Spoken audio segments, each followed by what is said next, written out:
નમસ્કાર, ગુજરાત ન્યૂઝની વિશેષ રજૂઆતમાં આપનું સ્વાગત છે. આપની સાથે હું છું પાર્થ મોદી. દર્શક મિત્રો, વાત કરીએ છીએ મહિમા શ્રાવણનો.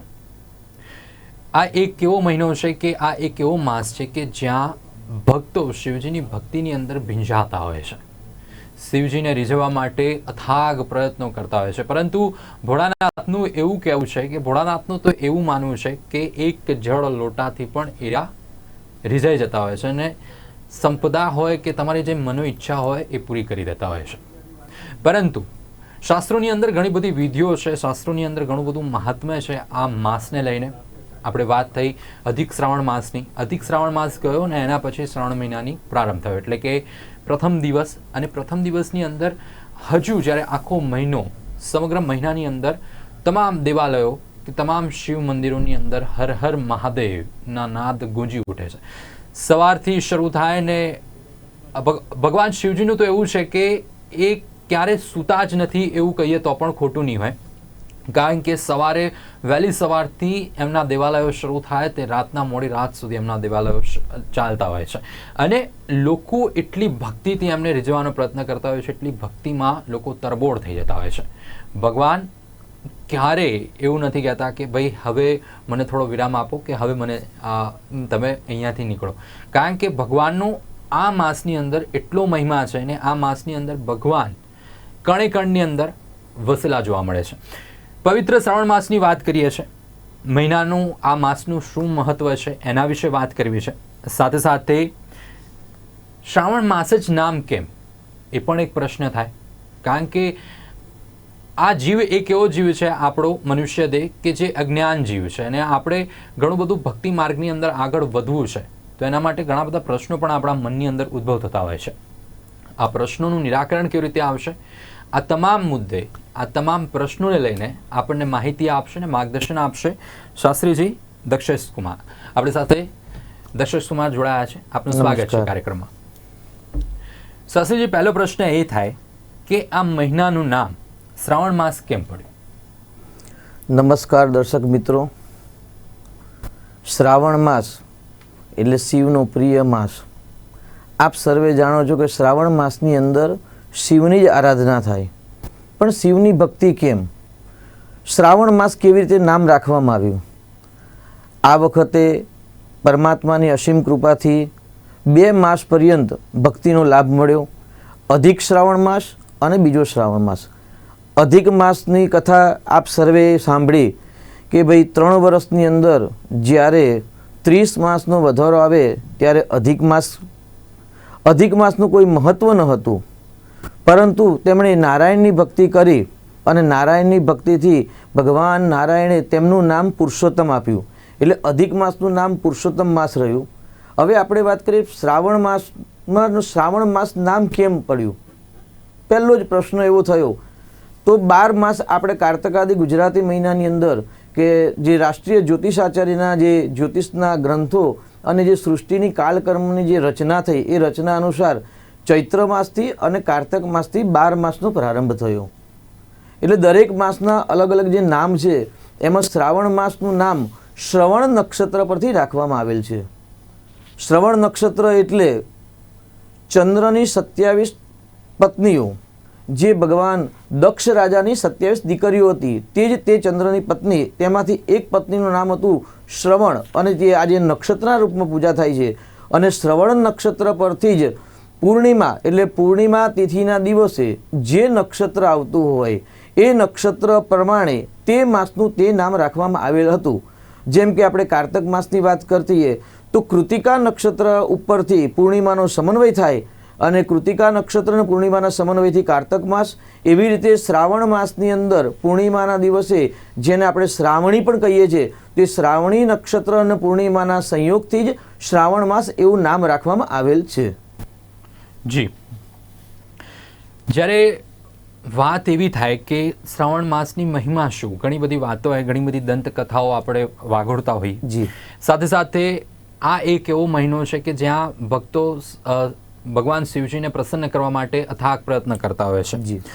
જે ભક્તો ક્યારે મંદિર નથી જતા હોતા એ આ મહિનાની અંદર આ માસમાં મંદિરે જતા હોય છે અને ભગવાન શિવજીને પ્રસન્ન કરવાનો પ્રયત્ન કરતા હોય છે. તો શાસ્ત્રીજી, આપનાથી જાણવા માંગીશું કે આ મહિનાનો મહિમા શું છે? નાસ્તિ તત્વમ ગુરો પરમ.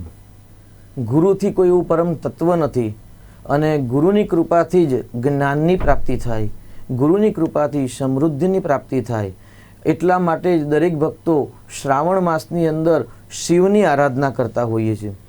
આપણે જાણ્યું કે શ્રાવણ માસનું નામ શ્રવણ નક્ષત્ર પરથી રાખવામાં આવેલ છે. તો શ્રાવણ માસની અંદર શિવની પૂજાનો મહિમા કેમ? એવું કહેવાય છે કે ભાઈ અષાઢ મહિનાની અમાસથી દિવાસોથી પ્રારંભ થઈ અને અમાવાસ્યા એટલે દિવાળી સુધી અનેકો તહેવારો આવે. એક માસ શ્રાવણ માસ, પછી આવે નવરાત્રિ, ભાદ્રપદ માસની અંદર ગણેશજીનો ઉત્સવ, પિતૃઓનો ઉત્સવ અને દિવાળીનો ઉત્સવ. તો અનેકો ઉત્સવો જે આવે એની અંદર શ્રાવણ માસમાં જ એક માસ પર્યંત ભગવાન શિવની આરાધના કેમ?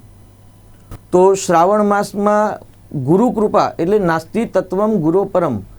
જ્યારે પાર્વતી માતાને વિયોગ થયો અને એમની સ્મૃતિનો નાશ થયો અને જ્યારે એમણે પતિ પ્રાપ્ત કરવા માટે તપશ્ચર્યા કરી વનની અંદર, અરણ્યની અંદર, અને જ્યારે પાર્વતી માતાએ જે માસની અંદર ભગવાન શિવની આરાધના કરી, જપ તપ કર્યા, વર્ષા ઋતુ હોવાથી વર્ષા ઋતુની અંદર અનેકો પુષ્પ, અનેકો વનસ્પતિઓ દ્વારા ભગવાનની શિવની આરાધના કરી અને શિવને પ્રાપ્ત કરવા માટે, કલ્યાણ પ્રાપ્ત કરવા માટે, ઉત્તમ પતિને પ્રાપ્ત કરવા માટે મા પાર્વતીએ જયા વિજયા પોતાની સખીઓ સાથે જે શ્રાવણ માસનું વ્રત કર્યું, શિવજીની ભક્તિ કરી અને ભગવાન વેદવ્યાસ નારદજીની કૃપાથી, કે નારદજીએ મા પાર્વતીને કહેલું કે આપ શિવની આરાધના કરશો તો આપને ઉત્તમ પતિ પ્રાપ્ત થશે.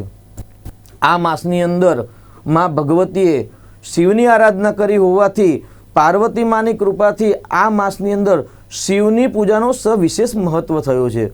શિવ એટલે કલ્યાણ. અધિક જે માસ ગયો, અધિક પુરુષોત્તમ માસ, એની અંદર નારાયણની પૂજા કરી. નારાયણની પૂજા કરવાથી પાપનો નાશ થાય છે અને ભગવાન શ્રાવણ માસની અંદર શિવની પૂજા કરવાથી દુઃખ, શોક વગેરેનો નાશ થાય છે. જે પણ સર્પાદી અનિષ્ટ યોગ હોય છે એ અનિષ્ટ યોગ ભગવાન શિવની આરાધના કરવાથી, પૂજા કરવાથી, જપ તપ તીર્થનું સ્નાન કરવાથી દૂર થાય છે. અને મા પાર્વતીની કૃપાથી જે પાર્વતી માતાએ વર્ષા ઋતુની અંદર ભગવાન શિવની આરાધના કરી હતી, ભક્તિ કરી હતી, તેના જ કારણથી આ માસની અંદર શિવની મહિમા, પૂજાનો મહિમા અતિ વિશેષ કહેવામાં આવે છે અને સવિશેષ પૂજા કરવાથી પણ આપણા બધાનું કલ્યાણ થાય છે. બિલકુલ. દર્શક મિત્રો, ઘણા બધા શ્રાવણ માસની અંદર એકટાણું ઉપવાસ કરતા હોય છે. સાથે સાથે જે લોકો આદિ વ્યાધિથી પીડાતા હોય છે એ લોકો આખો શ્રાવણ માસ કેટલી વખત તો નકોડો કરતા હોય છે, કેટલી વખત ઘણા બધા વ્રત લેતા હોય છે. પરંતુ પંડિતજી, એ પૂછવા માંગીશ કે કયા વ્રત કરવા જોઈએ અને પૂજા કેવી રીતે કરવી જોઈએ?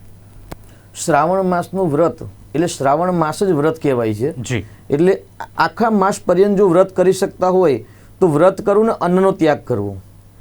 વૈજ્ઞાનિક દ્રષ્ટિએ જો આપણે જોઈએ ને તો અત્યારે વર્ષા ઋતુનો પ્રારંભ થઈ જાય અને વર્ષાના ઋતુના પ્રારંભની અંદર શરીરની અંદર રોગ ઉત્પન્ન થાય તો વૈજ્ઞાનિક કારણે ઉપવાસ રહેવાથી રોગ થતો નથી.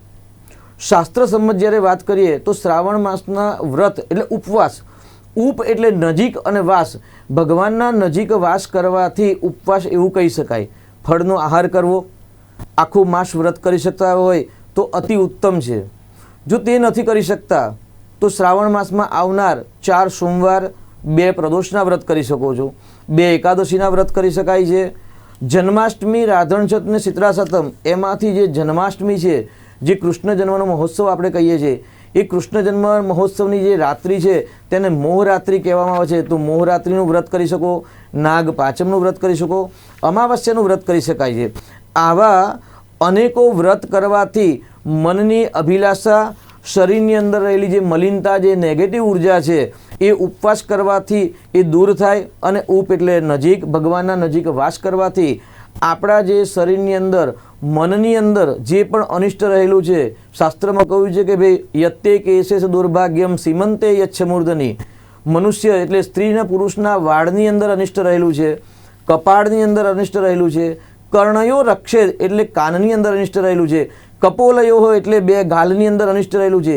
એ તમામ પ્રકારના અનિષ્ટ દૂર કરવા માટે શ્રેષ્ઠ અને અતિ ઉત્તમ ઉપાય એટલે શ્રાવણ માસનું વ્રત, એમાં આવનારા તહેવારો, એમાં આવનારા વ્રત જો કરવામાં આવે તો પણ રોગમાંથી મુક્તિ મેળવવા માટે શ્રેષ્ઠ ઉપાય છે. બિલકુલ જી. જ્યારે આપણે તહેવારોની વાત કરીએ કે શ્રાવણ માસ પછી તહેવારોની એક લાઈન લાગતી હોય છે. જી. તહેવારોનો મહિમા કેમ છે અને કેટલું અગત્યનો આ તહેવારોની દ્રષ્ટિએ આ મહિનો? જી. સર્વપ્રથમ તો આ માસની અંદર માં પાર્વતીએ શિવને પ્રાપ્ત કરવા માટે, શિવ જેવો પતિ પ્રાપ્ત કરવા માટે વ્રત કરેલા. એટલે જે કુંવારી દીકરીઓ છે એ કુંવારી દીકરીઓ માટે આ શ્રાવણ માસની અંદર સોમવારનું વ્રત પ્રારંભ કરવું અને 16 સોમવાર સુધી વ્રત કરવું. અને વ્રત કરવાથી દીકરીઓને મનગમતો ઈચ્છિત વરની પ્રાપ્તિ થાય છે. જે રીતે માં પાર્વતીને શિવ મળ્યા તેવી રીતે કુંવારી દીકરીઓને 16 સોમવારના વ્રત એટલે ભાખરિયા સોમવાર, સાકરિયા સોમવાર, એ જે અનેક અલગ અલગ પ્રકારના જે વ્રત આવે છે એ વ્રત કરવાથી દીકરીઓને ઉત્તમ વરની પ્રાપ્તિ થતી હોય છે. આ એક 16 સોમવારના વ્રતનો મહિમા છે.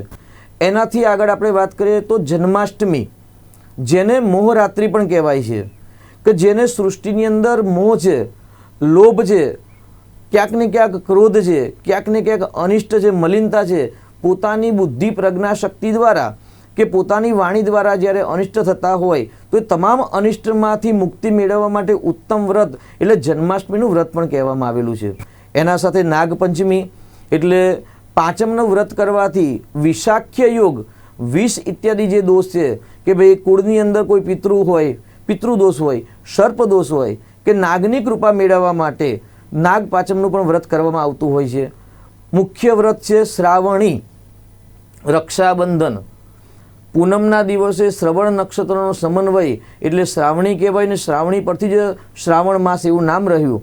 અને શ્રાવણ માસની અંદર શ્રાવણીના દિવસે બ્રાહ્મણોનો મુખ્ય તહેવાર એટલે યજ્ઞોપવિત બદલવાનો, એ દિવસે યજ્ઞોપવિતનો પર્વ કહેવાય. એના સાથે સવિશેષ બહેનો પોતાના ભાઈને રક્ષા માટે રક્ષાબંધન એટલે રાખડી બાંધતા હોય છે. યેન બધો બલિરાજા, જ્યારે બલિરાજા અને ભગવાન નારાયણની જે કથા છે એ કથા અનુસાર એ દિવસે બહેનો પોતાના ભાઈની રક્ષા માટે, પ્રોટેક્શન માટે રક્ષાબંધન એટલે રક્ષા પ્રાપ્ત કરવાનો પણ ઉત્સવ એ દિવસે મનાવતા હોય છે. એવા શ્રાવણ માસની અંદર અનેક પ્રકારના વ્રત જપ તપ કરવાથી તમામ પ્રકારના રક્ષા થાય છે, દુઃખ અને શોક નાશ થાય છે અને ભગવાન શિવજીની કૃપાથી કલ્યાણ થતું હોય છે. બિલકુલ શાસ્ત્રીજી, ઘણા પ્રશ્નો હોય ને ઘણા, કારણ કે ભક્તો જે હોય છે, ભક્તો ઘણી વખત એવું માનતા હોય છે કે કેવી રીતે ભગવાનને રીઝવી નાખીએ. ભગવાનને સૌથી પ્રિય જો વાર હોય તો સોમવાર હોય, કારણ કે સોમવારનું ક્યાંક કનેક્શન જોવા મળે તો ચંદ્રમા સાથે જોવા મળે. ચંદ્રમા તેમણે ભગવાને માથા ઉપર ચંદ્રમા બિરાજમાન છે. સોમવારનું મહત્વ શ્રાવણ માસની અંદર કેટલું જોવા મળે? જી. વિશુદ્ધ જ્ઞાન દેહાય ત્રિવેદીતિ વિચક્ષુષે. ભગવાન શિવ એટલે કલ્યાણ. શિવનો અર્થ જ કલ્યાણ છે અને કલ્યાણ માટે જ ભગવાનની શિવની આરાધના કરવાની હોય છે. અને ચંદ્ર એટલે પાણી. ભગવાને શિવે ચંદ્રને ગ્રહણ કર્યો. ચંદ્ર એટલે પાણી. ભગવાન શિવ છે ને એક કોપાયમાન દેવ છે, તામસ દેવ છે, ઉગ્ર દેવ છે. એવું કહેવાય છે કે ભાઈ સૃષ્ટિનો સંહાર કરવાનો ક્રમ જ ભગવાન શિવજીનું કામ છે. એટલે એમનામાં એક ઉગ્રતા હોવાના કારણે ભગવાને ગંગાજી અને ચંદ્રને ધારણ કર્યું. એટલે ચંદ્ર એટલે મન અને ચંદ્ર એટલે પાણી. મન અને પાણી જ્યારે સ્થિર થાય ત્યારે જ એકાગ્રતા પ્રાપ્ત થાય અને એકાગ્રતા જ્યારે પ્રાપ્ત થાય ત્યારે જ માણસને શિવ એટલે કલ્યાણની પ્રાપ્તિ થતી હોય છે. અને વિશુદ્ધ જ્ઞાન દેહાય, અને જ્યારે મનની એકાગ્રતા થાય ત્યારે માણસને શુદ્ધ જ્ઞાન પ્રાપ્ત થાય. ત્રિવેદી દિવ્ય ચક્ષુ છે એટલે દિવ્ય ચક્ષુ અને સાંભળવાની અને જોવાના જ્ઞાનની પ્રાપ્તિ થતી હોય છે.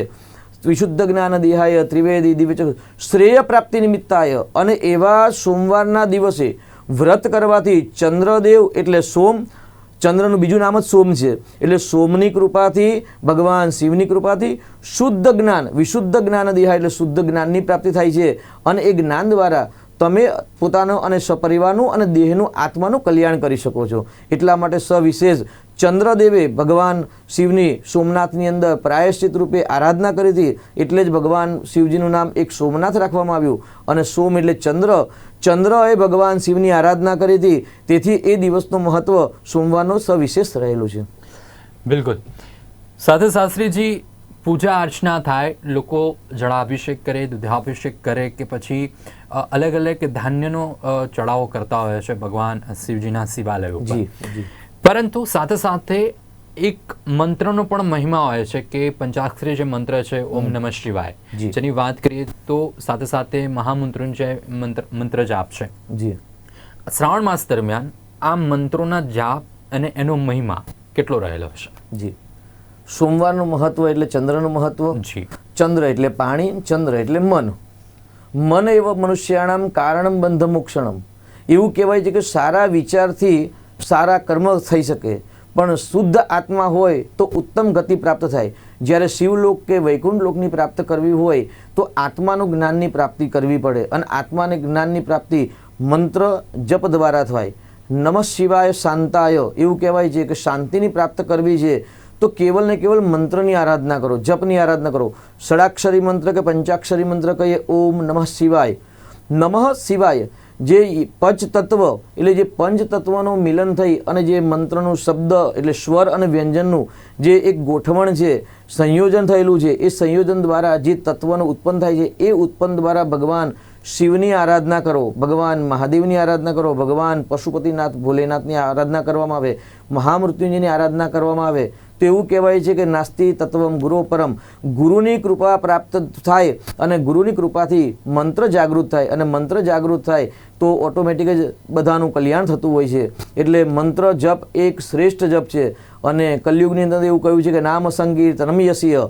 કલયુગની અંદર ભગવાનનું સ્મરણ કરવામાં આવે તો પણ તમામ પ્રકારના સુખ, શોક અને દુઃખનો નાશ થતો હોય છે. એટલે જપ સાથે સાથે તીર્થનું સ્નાન, સાથે સાથે ભગવાનની પૂજા અર્ચના યજન, પ્રાતઃકાલે ઉઠી બિલીપત્ર ઇત્યાદિ એટલે સ્નાન ઇત્યાદિ પતાવી અને બિલીપત્ર, ફૂલ, પુષ્પ, ધૂપ, દીપ નૈવેદ્યથી ભગવાનની જો ભક્તિ કરવામાં આવે અને સાથે સાથે મંત્ર જપ કરવામાં આવે. એવું કહેવાય છે કે ભાવે હિ વિદ્યતે દેવો તસ્માત ભાવાત કારણમ, અને ન દેવો વિદ્યતે કાષ્ટે. ભગવાન ક્યાંય જ નથી, તત્વ છે જ નહીં ક્યાંય. તો તત્વ ક્યાં રહેલું છે? તો પૃથ્વી, જલ, તેજ, વાયુ અને આકાશનો જે સમન્વય છે, એ સમન્વય સાથે ભગવાન ભાવનામાં રહેલા છે. ન દેવો વિદ્યતે કાષ્ટે. કાષ્ટ એટલે લાકડું, ભગવાન લાકડામાં નથી. ન પાષાણે ન મૂળમય. પાષાણ એટલે પથ્થર, ભગવાન પથ્થરમાં પણ નથી. ન પાષાણે ન મૂળમય. મૂળમય એટલે ધાતુ, સોના, ચાંદી, તાંબા, પિત્તળ ઇત્યાદિ જે ધાતુની મૂર્તિઓ બનાવવામાં આવે છે, એ કેવલ ને કેવલ આપણી શ્રદ્ધા અને આપણી જે ભાવના ઉત્પન્ન થાય એ ભાવના ઉત્પન્ન કરવા માટેનું કેવલ ને કેવલ માધ્યમ છે. પરંતુ શ્રેષ્ઠ વસ્તુ શું છે કે મંત્ર, અને મંત્ર સાથે ભાવના કે ભાઈ ઓમ નમઃ શિવાય ભગવાનનો જપ કરવાથી ભગવાન શિવ અને પાર્વતી પ્રસન્ન થશે. એ જે મંત્ર સાથે ભાવના સાથે જે ભગવાનની પૂજા કરવામાં આવે તો ભગવાન શીઘ્ર પ્રસન્ન થાય છે અને મનની મનોરથ પૂર્ણ કરતા હોય છે. બિલકુલ. દર્શક મિત્રો, શ્રાવણ મહિનો છે. શ્રાવણ મહિનાની અંદર પવિત્રતા એ ખૂબ જરૂરી છે. ઘણી વખત એવું થાય કે આપણે જ્યારે મંદિરે જતા હોઈએ છીએ એટલે ઘણી વખત અશુદ્ધ થતા હોઈએ છીએ કે પવિત્રતા જળવાતી નથી હોતી, પરંતુ આ મહિનો જ એવો છે કે જ્યાં પવિત્રતા ખૂબ જાળવાની હોય છે. શાસ્ત્રીજી, ઘણી વખત એવું થાય કે ઉતાવળ હોય અને પરિસ્થિતિ એવી હોય કે સાનુકૂળ ના હોય, એ સમયે મંદિરે જવાની કોઈ પર્ટિક્યુલર કોઈ વિધિ છે, કોઈ એક ધાર્મિક શાસ્ત્રની અંદર કે આ સમયે જવું, આ રીતે જવું ને આ વસ્ત્રો ગ્રહણ કરીને જવા? જી, જો ભગવાનની ભક્તિ કરવામાં ધોત વસ્ત્ર એટલે ધોતી અને ખેસ એક ઉત્તમ વસ્ત્ર, જેને આપણે યુનિફોર્મ પણ કહી શકીએ છીએ, તો એ અતિ આવશ્યકતા છે. પણ દેશ કાળ સંકિર્ત્ય, સમય અનુસાર અત્યારે નોકરી વ્યવસાયના વ્યસ્તતાના કારણે કદી ટાઈમ સેટ નથી થતો. તો જ્યારે આપ વ્યવસાયમાં નીકળો છો તો એ પોતાના જે વ્યવસાયના યુનિફોર્મ સાથે તમે ભગવાનના મંદિરમાં દર્શન કરવા જાઓ છો, પણ આપણે જો લેધરનો બેલ્ટ ઇત્યાદિ ધારણ કર્યો હોય ને તો આપણે મંદિરમાં જવાનું નથી. મંદિર એક પવિત્રતા સ્થાન છે, પોઝિટિવ એનર્જી પ્રાપ્ત કરવાનું એક સ્થળ છે. ત્યાં આગળ સર્વપ્રથમ તો શુદ્ધ વસ્ત્ર ધારણ કરીને જવું, શુદ્ધ સાહિત્ય. એવું કહેવાય છે ભગવાન શિવજીને પ્રસન્ન કરવા માટે જલધારા પ્રિયો શિવ. સોમ એટલે ચંદ્ર અને સોમ એટલે પાણી.